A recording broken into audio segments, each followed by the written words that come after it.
CNN Business News has learned series and specials that explore and investigate.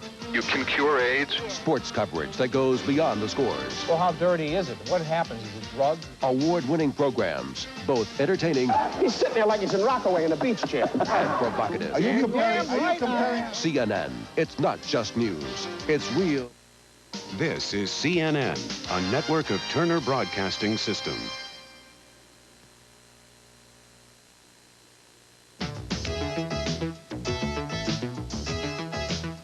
Welcome to Larry King Live. Tonight, the trial of Oliver North. He once called him a national hero, but will President Reagan take the stand in his defense? And laughing all the way to the bank heist, it's Martin Short. Now, here's Larry King. Good evening. The trial of Iran-Contra figure Oliver North opened today. It began with a halting search for jurors who had not been exposed to the most publicized scandal of the Reagan administration.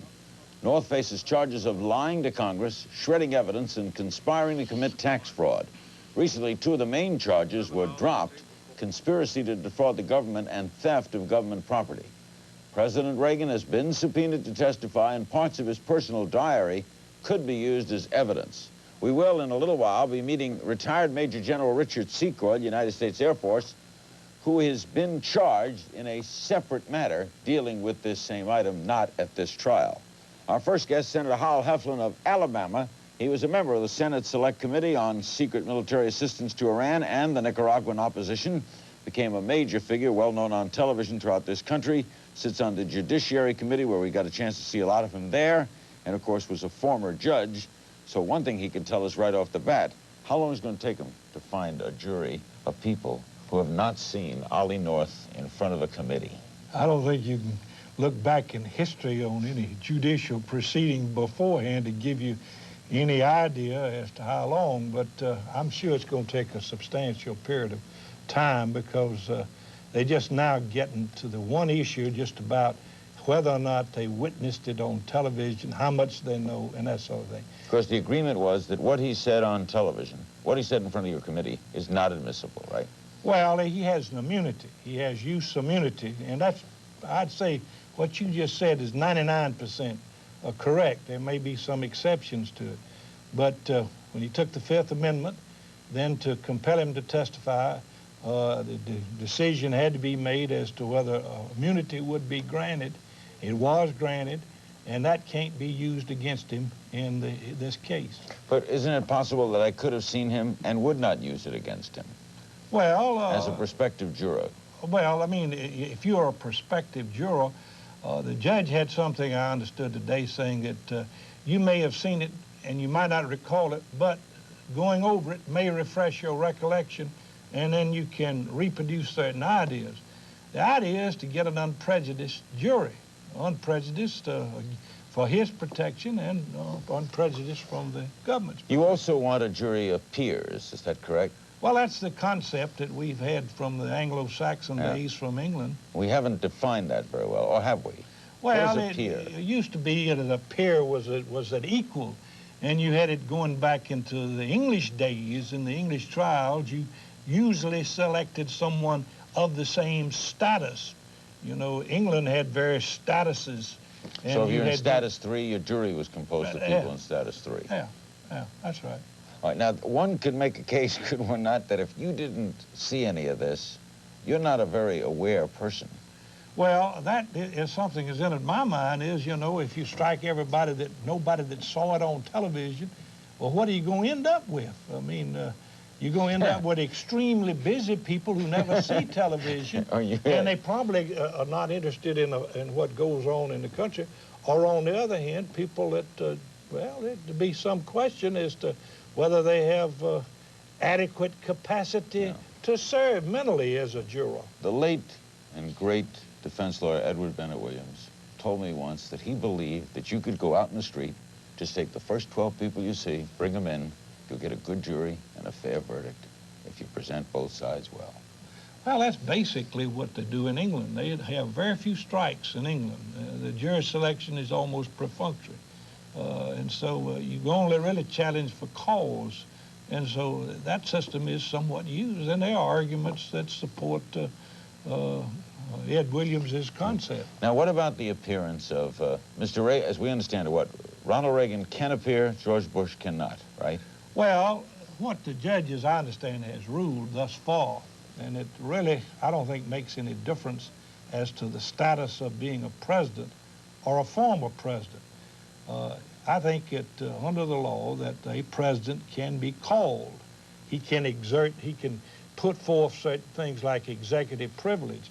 But we'll say that a president saw a murder happen, unrelated to government whatsoever. He is not immune from coming and testifying as a witness. So therefore, he can. Now, in the Bush matter, on the 12 remaining charges, the judge really said what you say that Bush can testify about is not really relevant to those 12 charges.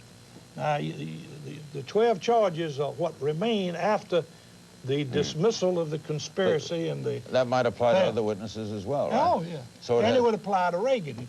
It would apply to Reagan. But there is also the issue of whether or not it gets into the question of national security. And it gets into that Nixon issue of executive privilege. Another thing that will happen in this trial is a name going to be mentioned a lot, William Casey. Yeah. And he ain't here.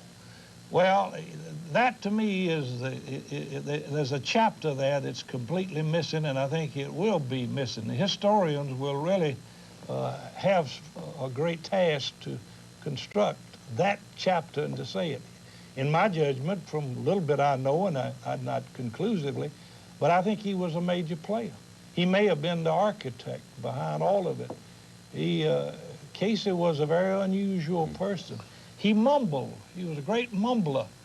And many people might have said, well, he may have said certain things to certain people, but he might have said it in a mumbling manner where there wasn't a clear understanding. What does one do as a judge, though, when someone is mentioned frequently who is deceased in any kind of criminal trial? Well, the jury's going to have to make just like an absent person or something else. I mean, if it's because he's dead doesn't mean that you can't mention his name. He's going to be either architect or scapegoat, right? I mean, he's going to be... Well, there's a lot of uncertainty about him. There's a lot of mystery. His mystery shrouds the whole Iran-Contra thing, and I think that there is a lot of unanswered questions that could or could not be traced to Casey. Our guest is the distinguished United States Senator Hal Heflin. We'll be taking your phone calls for Senator Heflin of Alabama, and then we'll meet retired Major General Richard Secord. Later on in the program, the very funny Martin Short. Tomorrow night, I'll be the MC of the big March of Dimes football banquet in Detroit. Maureen Reagan will host this show tomorrow night, and we'll be back on Thursday. Don't go away. LaToya Jackson tells us why she decided to do a Playboy spread today on Cernia Live, noon Eastern, 9 Pacific on CNN.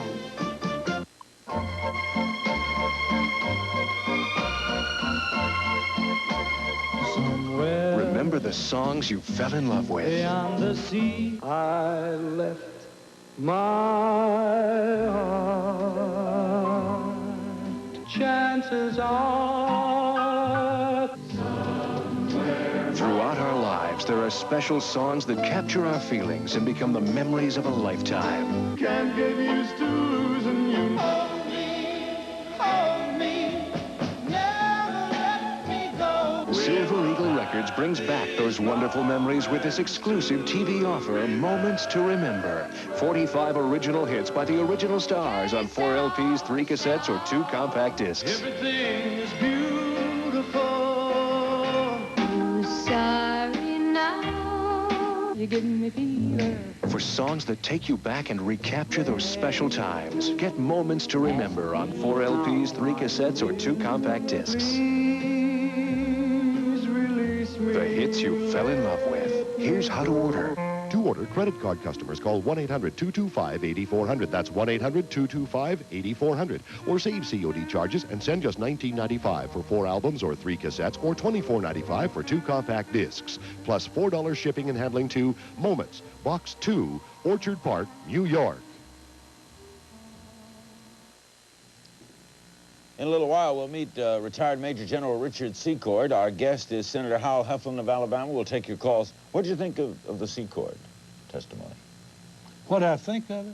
Well, he came on first. He didn't take the Fifth Amendment now, and he really established all of the various elements of the enterprise and the moving of money from the Swiss bank accounts to money management things, raised certain prima facie, but I don't, you know, from it, I tried to keep from jumping to any conclusion as to whether anybody guilty or not guilty. That's for the courts to determine. The whole question of immunity, we discussed it last night in the case of a murder trial that Joe McGinnis has written about called Blind Faith, in which immunity was granted to someone who pulled the trigger so that they could put in jail someone who paid him to pull the trigger. Immunity is fairly common in American? No, not common, but it occurs, but it's not very common, very rare. Why did the government give North immunity? Well, I think a choice came down as to whether or not you would affect the outcome of the criminal case, and it could well be that, you know, you had to say, well, in the worst scenario, it means that if they were guilty, they might go free. On the other hand, it was the issue of the nation's right to know.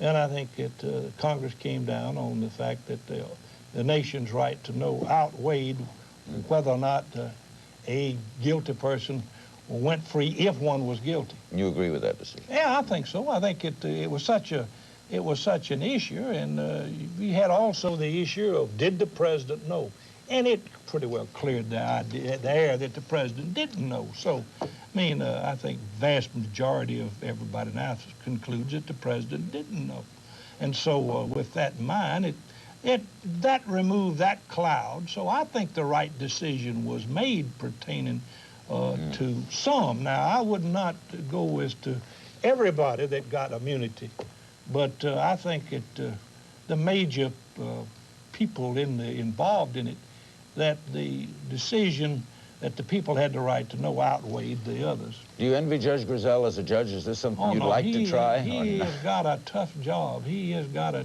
terribly tough job. He's got to protect the rights of the defendant, and he's got to cause a flow of testimony where jurors can understand.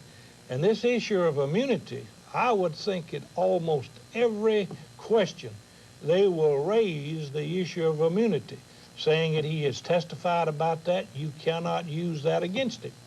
And it's going to be, he's going to have a tough job. He's got to know the law, he's got to know the facts, he's got to know what has been stated in committee. He's a tremendous task that confronts him, as well as, of course, the lawyers on both sides. Duncan, Oklahoma, for Senator Heflin. Hello. Yes, good evening, Senator Heflin. You know, we have a couple problems, and I think it's escaped the American public's viewpoint. One, you know, Rudolph Hess and William Calley admitted and said that their superiors authorized them to do certain things, and they were convicted of war crimes. Mr. North is saying that Mr. Reagan knew this, Mr. Reagan knew that. The government, the Army, or the Marine Corps should have court-martialed him for violating all these laws that he broke. Why was he was never court-martialed, was he? No, he wasn't court-martialed, and he never did say that that the president told him that. He said he made certain assumptions. Yeah. And there's a distinction. He never was in a that. meeting with the president where the president said, do this. Well, he never said, he said that he largely was saying it by hearsay, I assume the president knew. I mean, that's basically. Dallas, Texas, hello. Yes, I'd like to say that the media and Congress still hasn't gotten the message. We, the people, don't give a damn. About what? We think that Oliver North did what he did for this country and for the people. We are much more angry at Congress for spending the money on this trial, for wanting a raise, and for not fixing the deficit. So you agreed with the dealing with Iran? Agree with what? Dealing with Iran. It's not a matter of dealing with Iran. That's what it's about. Not really. Well, ma'am, do you know what this case is about? Witch hunt is what it's really all about. Therefore, you agree with dealing with Iran? Oh, baloney. Okay, I like it when they're smart. The next caller is from, hello? Well, I don't know what city, Wayne, New Jersey. Go ahead. I would like to ask Senator Heflin if he thinks that there is not going on here subtle forces at work that, in effect, will produce a pardon without anyone actually pardoning Oliver North. In other words, to prevent this trial from happening. And I say this because several weeks ago, certain charges, I think, of conspiracy were dropped because some of the papers could not be declassified. Therefore, some of the charges had to be dropped. Now it turns out, as of this morning's news, that this trial judge is making comments to the effect that about triability. That is, if he cannot get a jury. Can we form a one-sentence question? Okay, if he cannot get a jury, is what's happening? Do you think they're trying to block the trial? Yeah. Well, you know, there have been those people that charge that instead of having a pardon, that you relied upon the refusal to produce documents based on that they were national security. But there was a rather high-level committee, the Secretary of State and the Secretary of Defense, other people of substantial notion, plus a staff that has these things, that made the recommendation to the Attorney General in regards to it. Now, there's another issue involved in it that we have to look at, people don't realize, is that if we have released certain classified documents, it gives the intelligence of enemies, I mean, like the Soviet Union and other places, it gives them an insight on where it came from and the procedure by which we acquired it. It in an effect says, if you can sometime on classified information, it can come through as revealing our methods and people that may have given us certain information. Yeah, but that could that's a yeah, but that could then give you a license to do anything. Well, they're a problem, but there is that. But when you got that as a problem, so I'm not pointing the finger at that, but it does have the appearance, and as I use the word appearance advisedly, and I do it, it has the appearance that the refusal to give produce the document looks like a added to immunity will make a conviction highly unlikely. Now, that's one set of circumstances. You can argue it on another side, but immunity plus the refusal to produce certain documents is going to make it extremely difficult for a conviction to occur. Now, that doesn't mean that they took all precautions. Judge Walsh sealed various evidence before the committee started its hearings. They have done everything to try to prevent the taint of the testimony at the trial in affecting their evidence. But it's still going to be, it's going to be difficult, extremely difficult. Thank you, Hal. Always yes, good seeing you. Yes, sir. And hearing your counsel. The wise Senator Hal Heflin of Alabama. We'll be back with retired Major General Richard Secord on Larry King Live. Don't go away. CNN anchor Mary Alice Williams, named Women in Cable's 1988 Woman of the Year. Stay with CNN, your network of winners. Are you over 30 and single? Are you looking for love or companionship? Call the new Romance Hotline and listen to recorded messages from exciting and sincere singles. Dial 1-900-909-8000. Call anytime, 24 hours, and hear recordings of single people looking for romance. On the Romance Hotline. For adults over 30 only, please. Call 1-900-909-8000. $2 for the first minute, 45 cents additional minutes. And when you call, remember, it's your little secret. Our next guest is retired Major General Richard Secord. He has charges pending against him. No trial date has been set. And you will remember him, of course. You were the lead-off witness, weren't you? Yes, I was. Why, usually men under a cloud or facing a trial don't go on programs. Why are you coming forward? Well, I continue to try to get a few of the facts out. I think that the congressional hearings did not get a lot of the facts out. They spent too much time chasing the money. Didn't get enough into, in my opinion, the real rationale for the Iran initiative, the strategic initiative. And I take every opportunity I can to speak out on this. Is that an initiative that, on reflection, you would do again? I've never been in an operation that I would do the same way again. But I've been in a lot of operations in my career, and this one was done for the right reasons, I think, at the right time and with the right people. And I think it's been vindicated already. If you look and see what Rafsanjani and his group in Iran have been able to do to consolidate power in the past 2 years, to end the war, to take a more or less conciliatory posture vis-a-vis the West, I think that it has vindicated that strategic move already. You're retired now and in the consulting field, so you certainly can comment on your commander-in-chief. Did Reagan cop out on this? Well, I speak only for myself in this regard. I've been bitter from the outset. I felt that from the outset that loyalty flows two ways, up and down. When I was a commander in the field, I felt that I owed my troops responsibility and loyalty, and vice versa from them. And so my view is that Ed Meese and Company built, the former Attorney General, built a Chinese wall around the president when this covert operation broke into the public, and we were never able to penetrate that wall, and I think that was wrong. Are you going to testify in this case? Who knows? If I'm asked to, I Have you just been don't know. subpoenaed at all? Have you been? Oh, no. No. By either side? No. I mean, you could be, of course. Of course. They could issue that tomorrow. That was one of the How do key you players. view this trial? Everything's kind of in limbo, waiting on this trial, right? You're in limbo, where you don't have a court date, don't know a judge.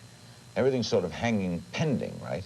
Well, all the defendants have been severed for some time, and all the focus is on the Oliver North trial. And so everyone else is just in a holding pattern. And I expect it'll stay that way for some time. If you believe in the system, you have to say this trial's going to tell us a lot, isn't it? I mean, it's going to give us guilt or innocence, trial by jury, the American way. It's the way to do it. Got charges, confront your chargers, respond. In some ways, but in another way, it's very bizarre, in my opinion, because the special prosecutor in this case, Lawrence Walsh, nearly a year ago, said, and I'll paraphrase him, that the heart of this so-called case is the so-called diversion of the monies. Those charges have been dropped. So I guess the case has not only been gutted, but it's had its heart cut out as well. Now, I cannot believe that the special prosecutor was so stupid as to not understand the all-pervasive nature of the classified information that's connected with this case. He's been on it, we're going on 3 years now, and has spent $20 million plus. I think that I could argue strongly that we're all pretty well vindicated already, and I expect that North will prevail on these remaining charges. Now, Senator Heflin says you do draw a unique line here when you deal with information that could benefit the enemy.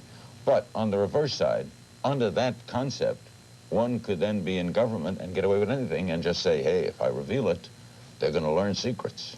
Well, this so-called gray mail issue, it's always a difficult issue, I think, for the government. But they look very carefully at these matters, one piece after another. And this was, after all, a covert operation. It was authorized in writing by the President of the United States. And so that's why I used the word bizarre a minute ago. I think it's a bizarre case, should never have been brought, and I don't think a professional prosecutor would ever have brought it.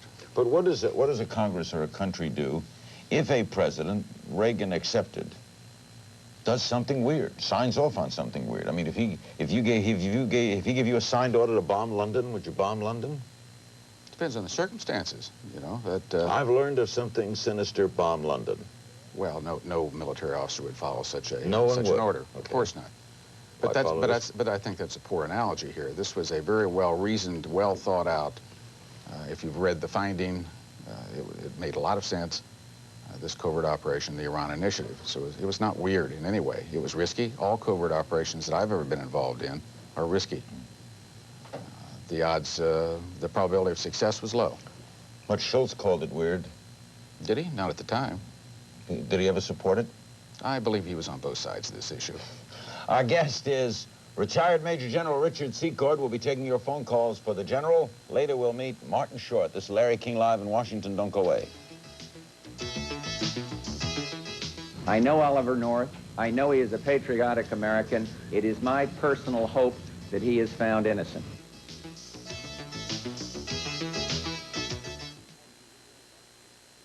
Good morning. It is 24 past the hour. I'm Steve Schatz in Atlanta with a quick news update. The Siberian blast that's locked Alaska in a deep freeze is now banging down the door of the lower 48. The Arctic air barreling down from Siberia is bringing a big chill to the northern part of the U.S. The northern plain states saw the mercury plunge by more than 70 degrees in one day, from balmy record highs to lows. In Cutbank, Montana, the Siberian Express moved in so fast, temperatures dropped 23 degrees in a minute. In North Dakota, blinding snow whipped up by winds gusting up to 100 miles an hour cut visibility to just about zero. All 19 people on board were killed when a military refueling jet crashed Tuesday while trying to take off from Dyess Air Force Base in Texas. The Air Force KC-135 was filled with fuel when it went down in a huge fireball. The wreckage burned for more than an hour after that crash. Passengers included the families of some military members, including one child. One witness says the plane appeared to have engine trouble. Aviation officials are ordering an inspection of more than 700 Boeing aircraft after finding wiring problems in some airliners. The order covers every one of 4 Boeing models built since 1980. The wiring under scrutiny has to do with warning and extinguishing systems for engine and cargo fires. Cross-wiring is suspected as the cause of last month's crash of a Boeing 737 over Scotland. That has not yet been proved. NASA says it will probably have to carry out repair work on the shuttle Discovery that could delay its liftoff indefinitely. Shuttle managers scheduled a late afternoon meeting Wednesday to discuss replacing at least 2 of the shuttle's turbo pumps. A failure in one of the pumps could set off a deadly explosion. The space agency had targeted February 23rd as the launch date. That is a look at the latest news. I'm Steve Schatz at CNN Center in Atlanta.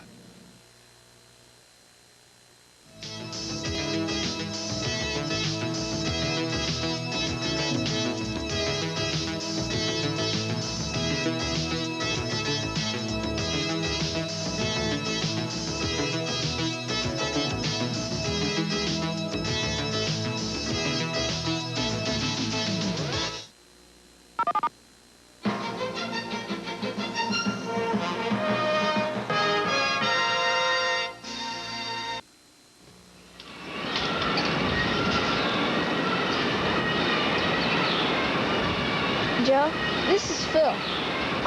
Do you have a big brother for me yet? Because there's a game coming up that I wanted him to... Oh, okay. I guess I'll just keep on waiting. More than 250 kids from single-parent homes are still waiting for a friend like you. Call Big Brothers Big Sisters today, because somewhere a kid's future is on the line.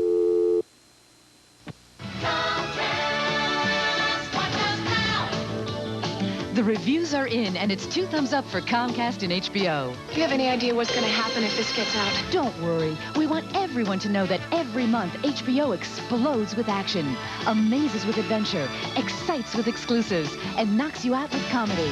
No one brings you blockbuster movies like Comcast and HBO.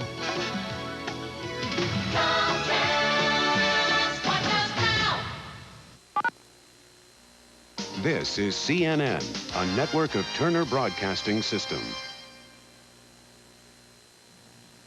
Our guest, retired Major General Richard Secord. I was remiss. I asked Senator Heflin for his thoughts about you. I should certainly ask you for your thoughts about what he had to say. Any comment at all? Well, I didn't catch everything he had to say, but I thought he gave a pretty fair summation, that part of his address that I just heard. He's a professional lawyer. I'm not, and he was speaking about the technical legal matters of the case. I really can't address that. We were talking about, during the break, about 32 years of service. You have given 32 years of service. Is there any bitterness? The only bitterness I have is that which we just talked about. I think that the Commander-in-Chief let not just me, but a number of people down. And where I come from, that's not good. Not only is it not good for the people who are involved, but for the men of the future. You know, who wants to stick their neck out again in the future? It's very difficult. This country has a way of cannibalizing her men, and I think this is a very serious matter, and one not to be taken too lightly. Like hanging in the wind. That's been used before, yes. San Francisco for General Secord. Hello. Yes, General Secord, sir. Could you explain why it's all right for you to violate the Neutrality Act of the United States, commit treason against the constitutional order of the United States government, so that you could send money and arms to a terrorist organization that is attacking the Nicaraguan people? Other than that, you're presuming innocence, but...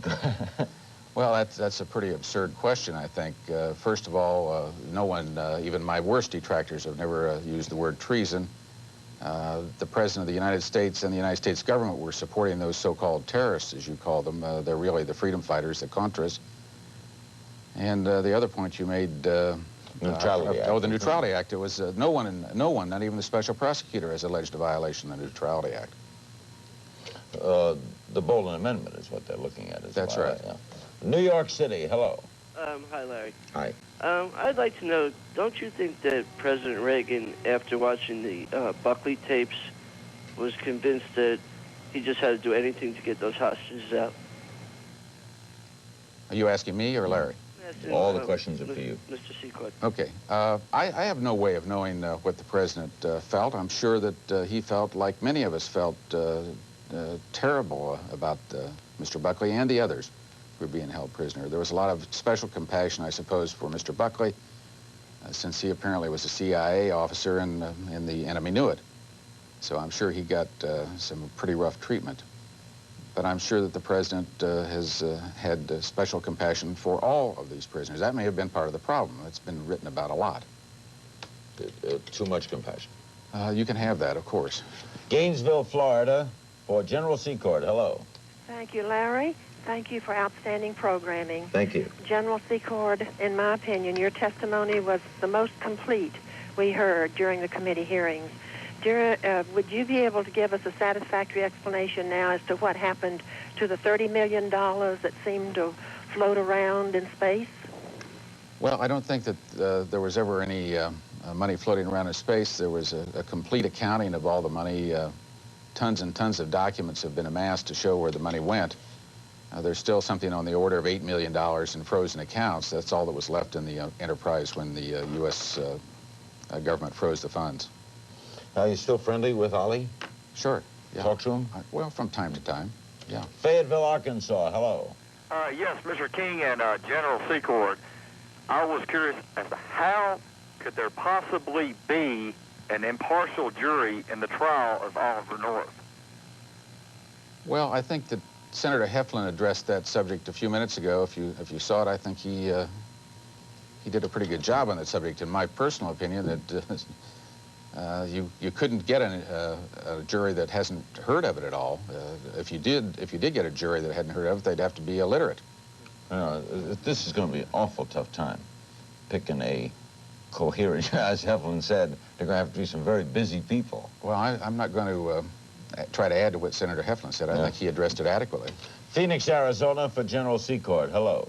Hello, General Secord. We're trying you and Oliver North in regards to your dealings with Iran.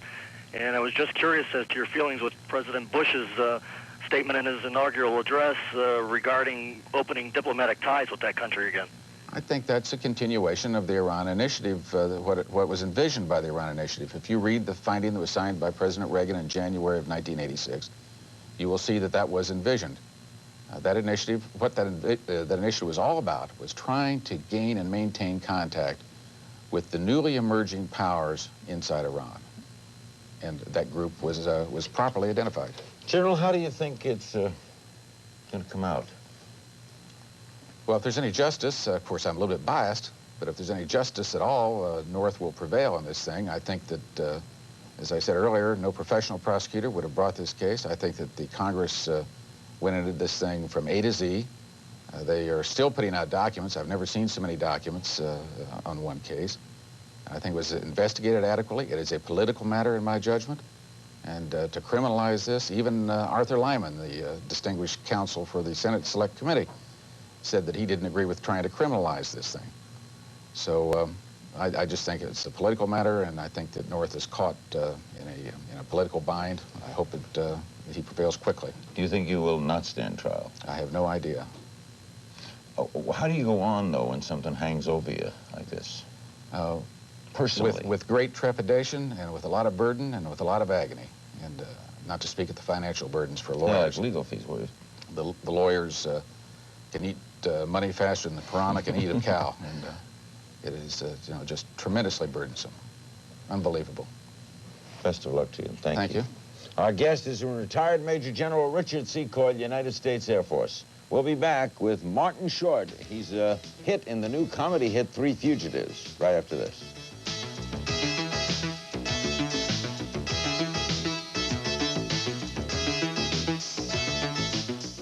Coming up, Crime in the Name of Comedy with Martin Short.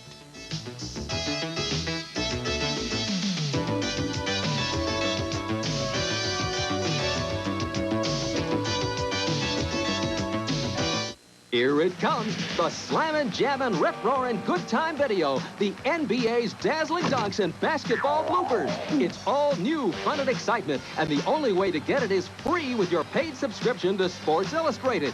See your heroes fly through the air with the greatest of ease and land just about anywhere they please. See them jump and jam, slip, slide, and slam. See them dance and dive as they try to keep it alive. For 45 minutes of all the right stuff, they'll give it a whirl and give it a heave. And if you hang around long enough, you'll see things you won't believe. Of course, sometimes they miss, and often they fall. But we'll let you be the judge of who's the greatest of all.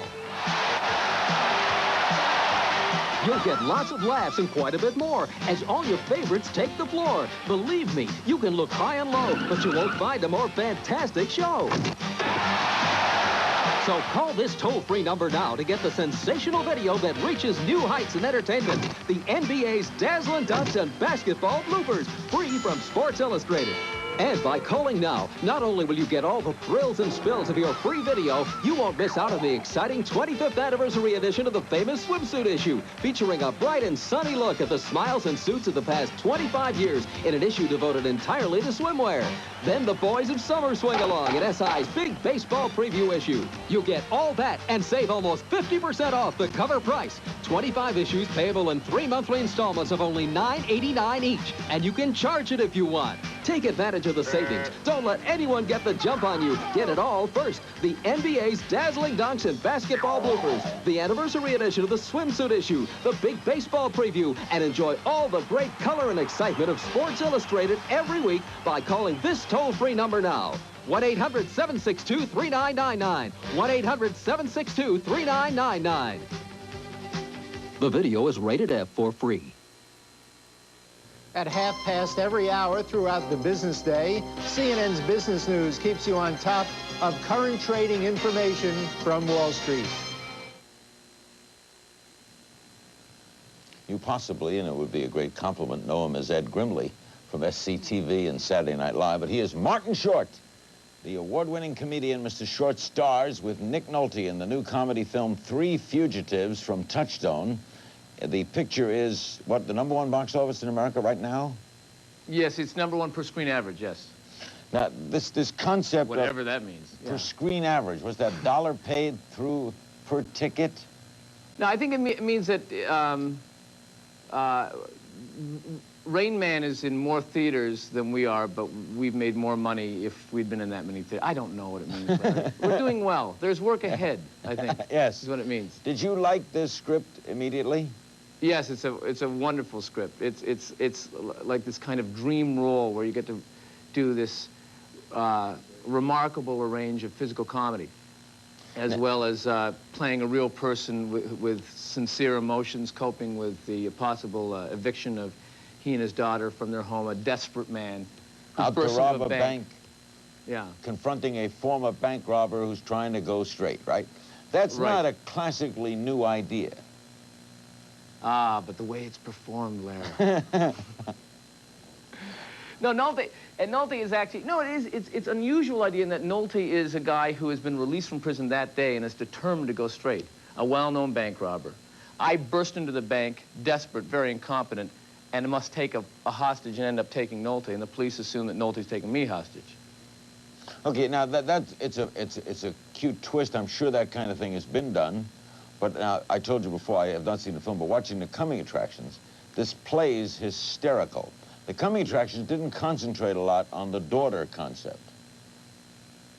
It concentrated a lot on your escape from the bank. probably on the more physical comedy. Yeah. Yeah. The daughter is a very sincere, sweet heart of the film. Let us watch a quick clip of the holdup. This is in progress. Your holdup, right? Yes, sir. And Nolte is in the bank. Nolte is in the bank. This is from Three Fugitives. Everybody, hands up! Hands up! Stick them up! This is a holdup! I said stick them up! You see this? Do you know what this is? It's a grenade! And I'm pulling the pin, so no funny business.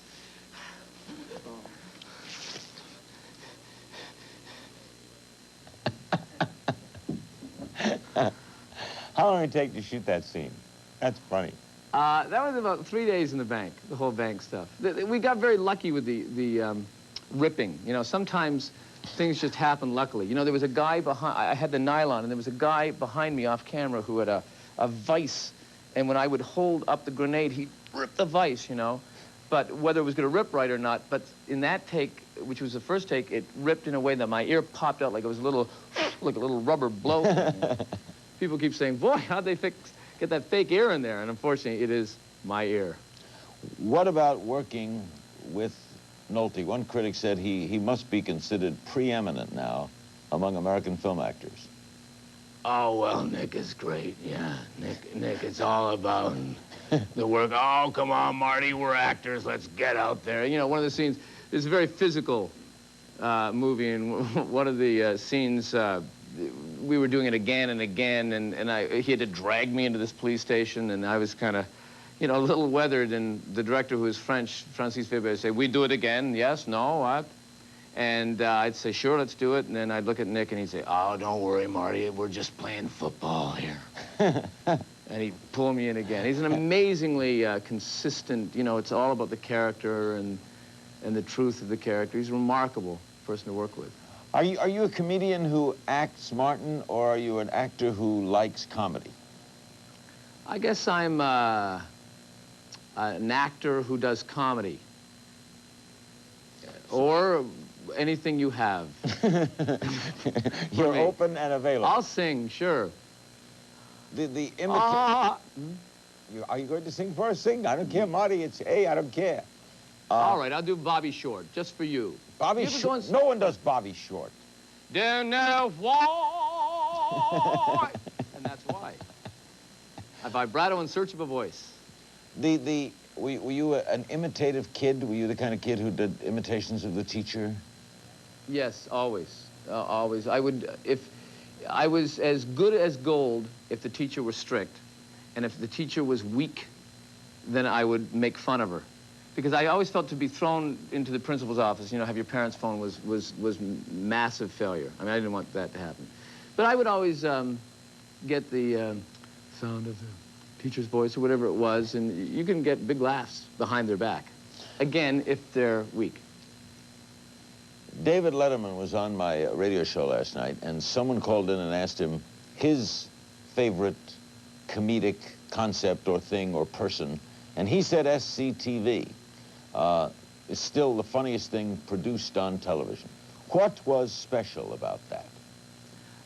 I guess it was because the cast, who were also writers, who were also wonderful writers as well, but the cast wrote their material and pre- and post-produced their material. They were involved in the running order decisions and in the casting decisions. After every take, we'd run over to a monitor and we'd look at the monitor and we'd say, what do you think is wrong? And I think that it was the first time that a cast had that much creative involvement in their show.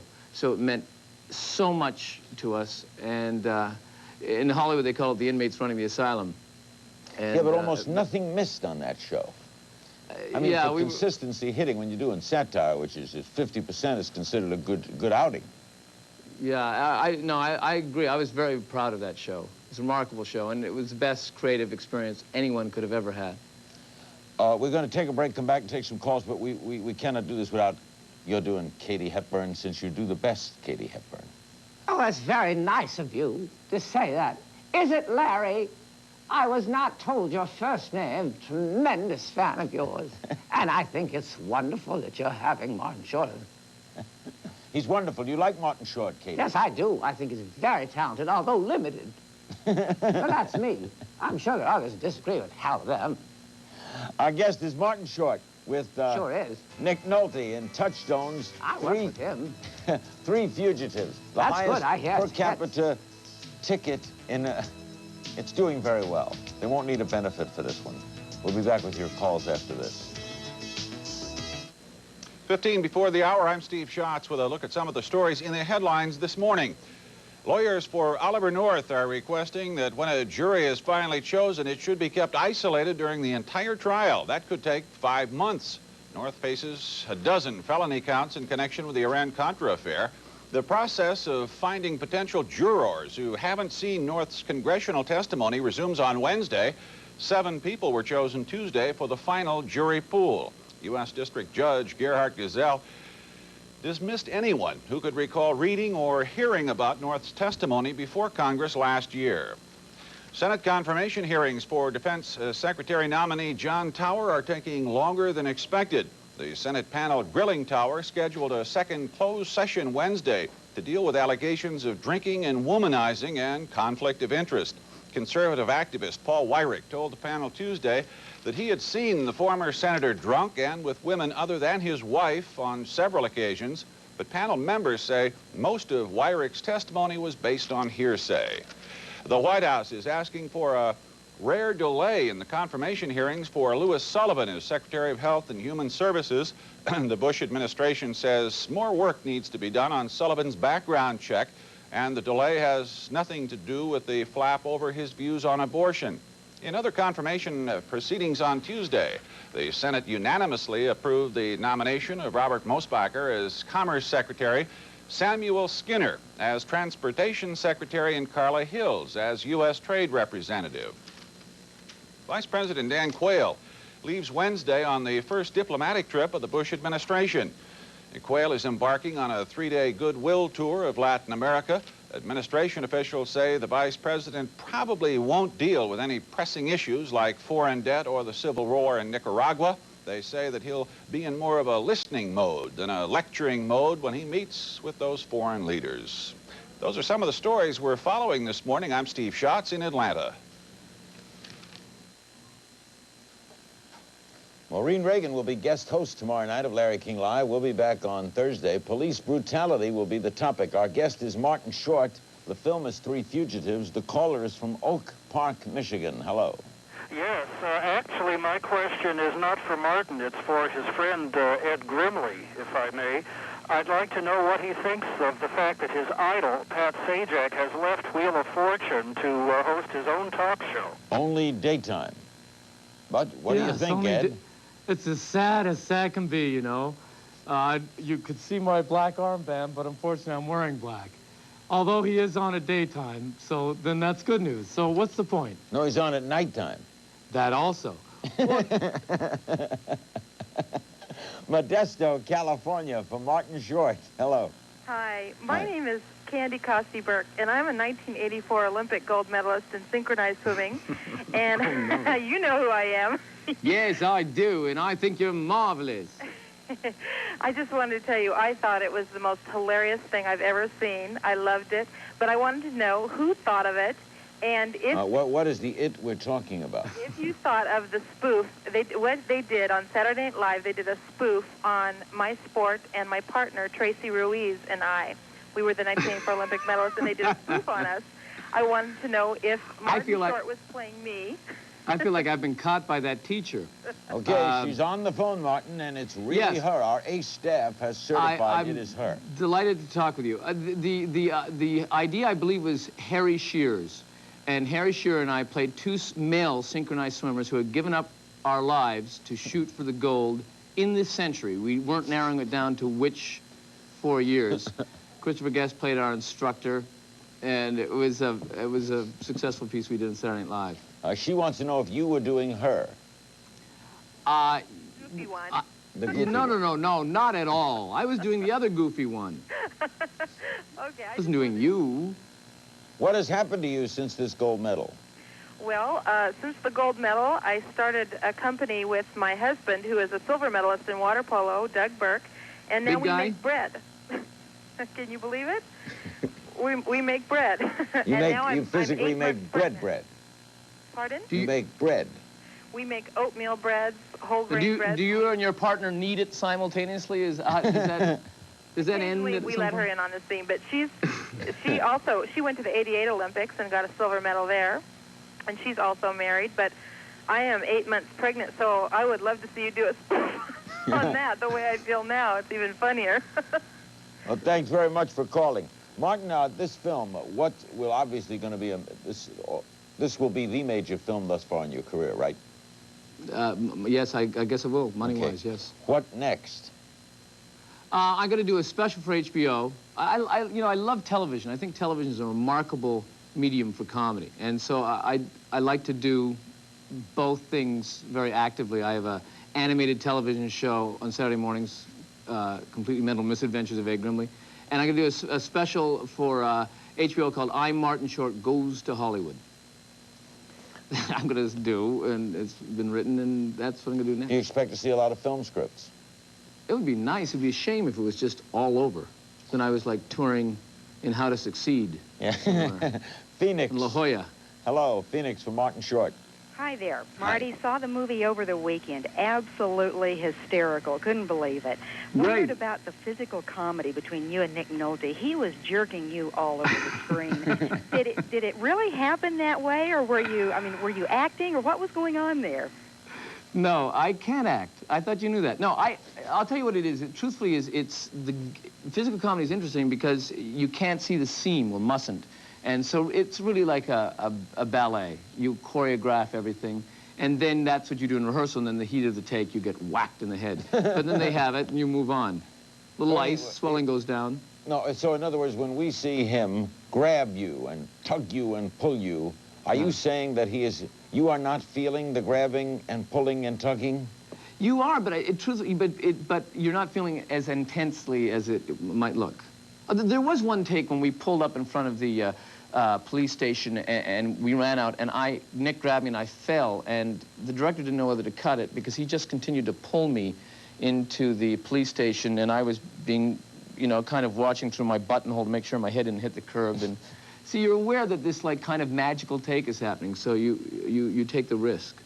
I think you instinctively know how to fall too. Marty, I thank you very much for this. I can't wait to see it, and I wish you every success. Thank you, Larry. Deserving your terrific talent. Thank you. Martin Short, you'll see him with Nick Nolte in the new comedy hit, Three Fugitives from Touchstone, which everything they touch turns to solid rock kind of stone. Their company will not need a benefit. Closing word after this. Don't look anyone in the eye on the street. Why not? There's a rule. When you're on the lam, you don't want to be noticed, so you keep your head down, your eyes on the ground. They had all the...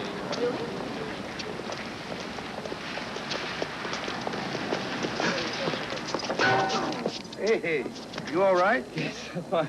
You better watch where you're going, buddy. Yes.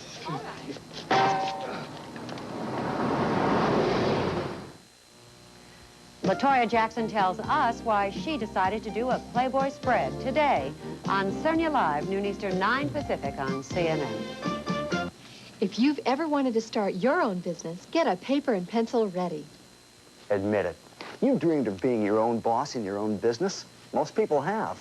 But where are you going to find the vital information to help you explore the opportunities that can lead to your success?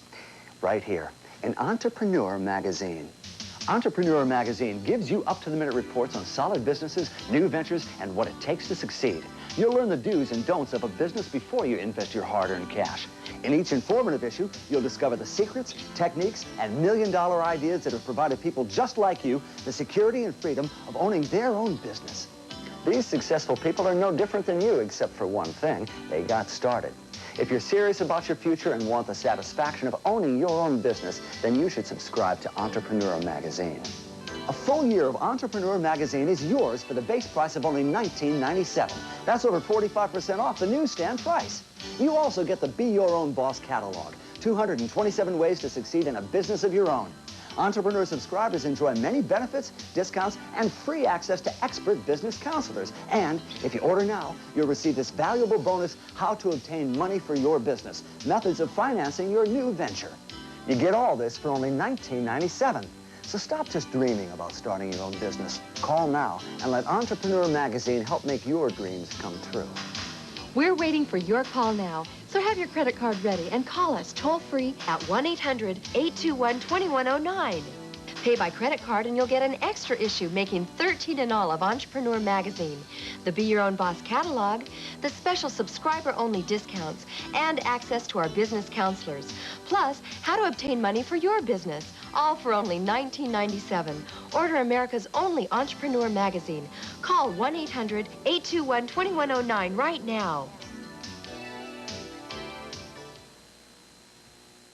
Thanks very much for joining us on this edition of Larry King Live, in which we kind of ran the gambit with Senator Heflin and Richard Secord and Martin Short. Tomorrow night we'll be in Detroit, Michigan.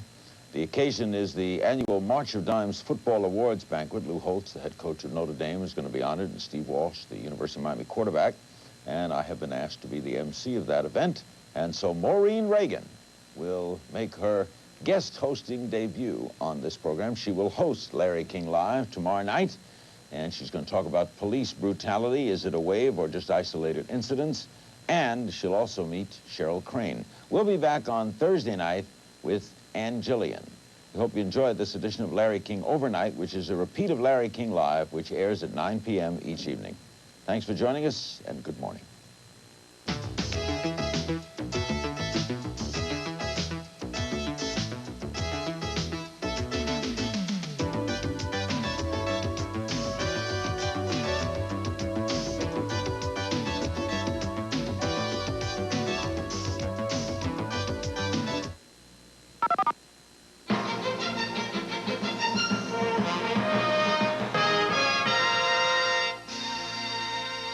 Hi, I'm Bob Vila. You may have seen my home improvement program on TV. I dropped by to see how my friend John here is doing.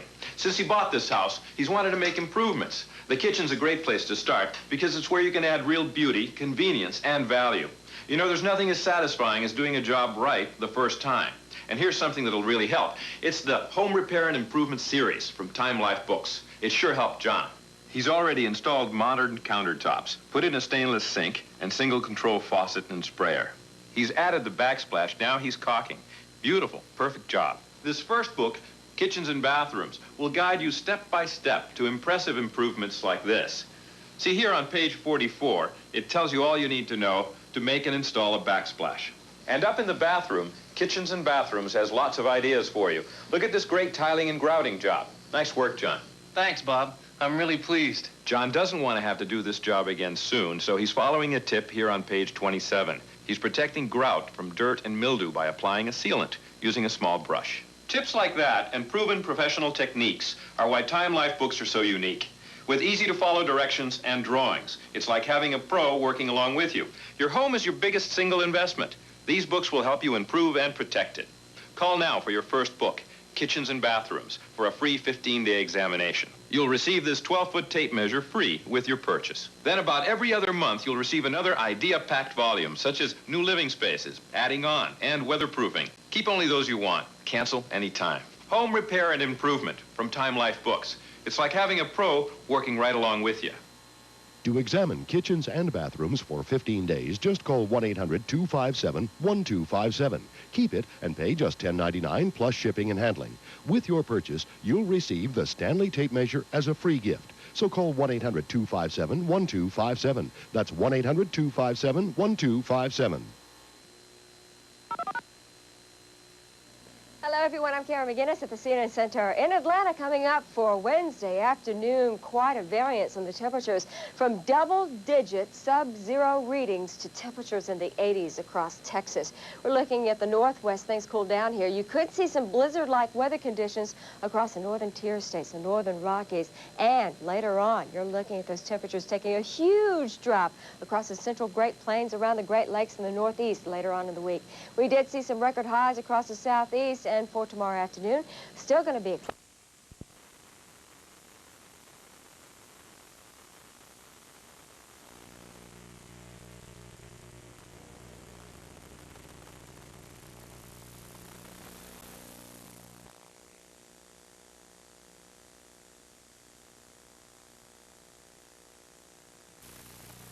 On a middle ground where people would listen to me, because when it boils down after everything's done is every woman is like a housewife to me. I don't care if you're, what's her name, President of Pakistan there or whatever. Mrs. What's Bhutto. his name? Yeah. You think Mrs. Bhutto comes home and has to wash the dishes? Yeah. She has to take care of the baby, probably. Of course she does. Yeah. You know, well, let's talk about that. You know, that's what I want to talk about, that. I don't want to talk about that she's president. I don't care. She still does the dishes, and you know it, and I know it, and so does, what's her name? Well, Thatcher, she probably has slaves, but I mean, every woman does it, and everybody knows it. And people would go, well, why don't you talk about more universal things? And I go, but what am I going to talk about? When I went to Vietnam, what am I going to talk about? I clean everything, and everything's my fault. You talked about when you lost 100 pounds. Yeah. Okay. And then I'll talk about how I gained it back. Why did you gain it back? I like being fat. Do you really? Yeah. Do you really? Yeah. Why do you like being fat? Well, there's just been times in my life where I've liked being fat, and there are other times in my life where I've liked being thin. And I don't think that your weight makes you happy or unhappy. I think it's all the other stuff. But sometimes I think it's the greatest thing any woman can do is to be fat, and the sexiest thing any woman could do is to be as fat as me or fatter. And sometimes I want to be thin, and it just happens. Roseanne, I read, and you read too, that you're unhappy with the show, that you're difficult, that you're demanding. I mean, you know, I looked through all the clippings. Yeah. What's that all about? Well, which part? Are you unhappy with the show? Is it not what you want to be?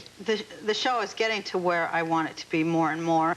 I wanted to do a show that was about real people, that wasn't about, honey, bathroom bowl needs cleaning. You know, I wanted to do a show that was like just the joy and the horror of like life and being in a family and living with somebody for a long time. And people don't solve problems in 22 minutes.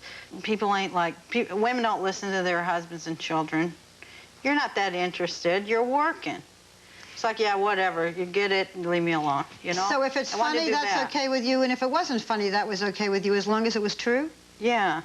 On the show, there's a very close relationship with your sister. Does that come from real life? Yeah, that comes from real life with my sister. My sister, when they moved out from Utah, both my sisters, but mostly my sister Geraldine, she and I are like incredibly close.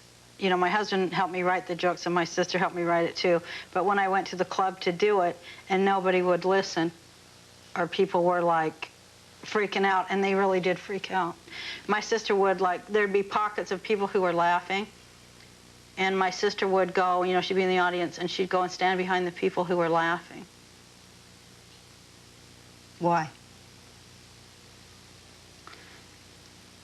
So that I could see them. And feel good. And be able to do it. Roseanne, it's the first time, you know, people say that I make people cry. Oh, I'm not going to cry. I'm asking you about your sister. I'm tearing up, and I'm not. Because you love her that much. That's yeah, I nice. do love my sister very much. God, I hate myself for doing this, but she really helped me all through my life. Why do you hate yourself for doing this? That's okay. You can laugh, and you can do this too. Maybe if I pick my nose, you'll pull the cameras off me. That's right. But no, I really love my sister, and I'm glad she's here with me. Now, when the money's coming in, when you're living in these pretty surroundings, do you ever think of what it was like, what, 5, 6 years ago? You mean before I got, like, rich and famous? Before you got rich and famous and all that stuff? Yeah, I think about it all the time. I think about it all the time. I think about it when people come to clean my house. I remember when I used to go clean their house. I remember it. I always try to remain, because I can't really change into nothing else. I'll always be a working class person. Did you ever go back to that hospital? I went back to the state hospital, like, after I'd been on Carson once. And I was going, I can't believe that I ever lived here and that I ever got out.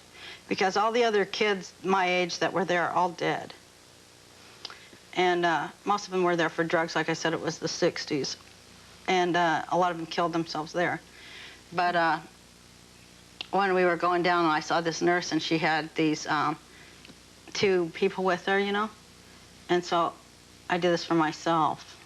I did this for myself. But I just pulled up alongside him, and I go, I go, I used to be in here 15 years ago. And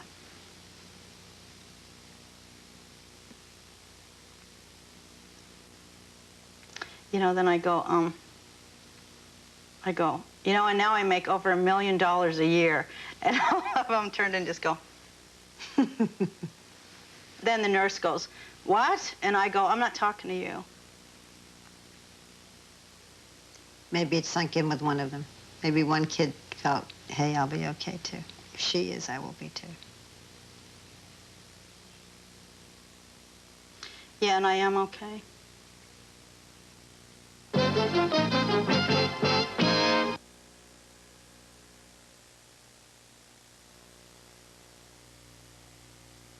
A mountain the size of Everest. You've already made your most critical decisions. What to bring with you. When 1,000 doctors were asked if they were stranded in a place like this, which one of these medicines would they want along? Doctors chose Bayer more than all these combined. I chose Bayer. Shouldn't you? Bayer, the wonder drug that works wonders. Also in coated caplets. I'm a pushover for a pretty panty, but I'm a fanatic about a comfortable fit. My way is Hanes Her Way. Hanes Her Way cotton panties. Come see how pretty cotton can feel. My way is Hanes Her Way. Some girls look at the shoes. Some girls look at you. Some girls go for the taste. Some girls work on the waist. First girls look in the first ball fashion. Keep in touch with the best in life. First girls look in the first. First girls. Premiere issue, only 25 cents. Tom Selleck, Paulina Poriskova. She was accused of murder. But the moment he saw her, he knew she was innocent. Don't pull it! It's coming! It's coming! He became her alibi. I don't know what comes next. Tom Selleck is her alibi. Rated PG.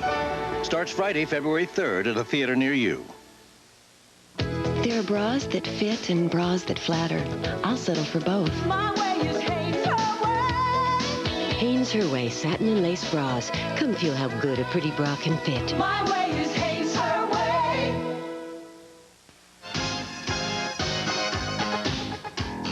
Jeff Jarvis of People magazine says, I'll take Columbo over Perry Mason or Murder, She Wrote any day. I would make some wonderful detective.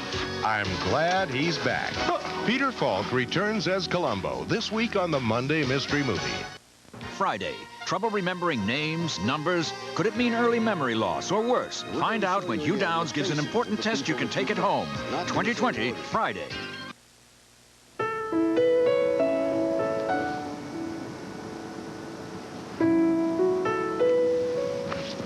I guess the first thing you ought to know about Tom Hanks is that he is first and foremost a jock. Was that good?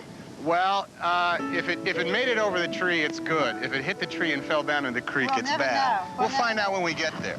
Now, I have been warned that Hanks was tough to get to know. Buttoned up, they said. So I asked if we could hang out with him for a while and see how he spends his time.